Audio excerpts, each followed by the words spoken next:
பிரியமான எண்ணூர் பங்கு மக்களே, நான் உங்கள் பாசத்துக்குரிய பங்கு தந்தை பேசுகிறேன். பத்திரமாக இருங்கள். நமது எண்ணூரில்தான் இந்த புயலினுடைய தாக்கம் அதிகமாக இருக்கிறது என்று சொல்கிறார்கள். மழையின் அளவு கூட நமது ஊரில்தான் அதிகமாக பதிவாகி இருக்கிறது. எனவே தேவையில்லாமல் வெளியில் வராதீர்கள். பெற்றோர்களை, உங்கள் பிள்ளைகளை பத்திரமாக பார்த்து கொள்ளுங்கள்.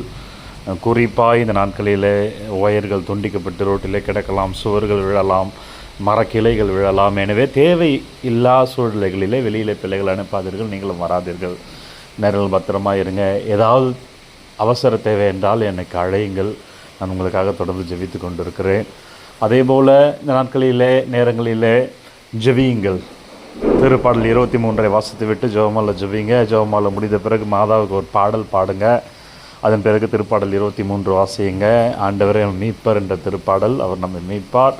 நம் மக்களுக்கு எந்த இடரோ இன்னலும் ஏற்படாத வண்ணமாய் நமது பாதுகாவலர் புனித சூசேப்பர் நமக்காக ஜெபித்து பாதுகாப்பார். இறைவன் நம்மோடு இருப்பார். எனவே பயப்படாமல் தைரியமாக இருங்கள். உங்களுக்காக நான் தொடர்ந்து ஜெபிக்கிறேன். God bless you. Take care. இந்த வாய்ஸ் நோட் நமது பங்கில் உள்ள ஒவ்வொருவருக்கும் வாட்ஸ்அப்பில் அனுப்பும்படி கேட்டுக்கொள்கிறேன். God bless you. எல்லாம் அல்ல இறைவன் உங்களை தந்தை, மகன், தூய ஆவியானவர் நிறைவாக ஆசீர்வதிப்பாராக. சூசேப்பர் நமக்காக ஜெபிக்கிறார். God bless you.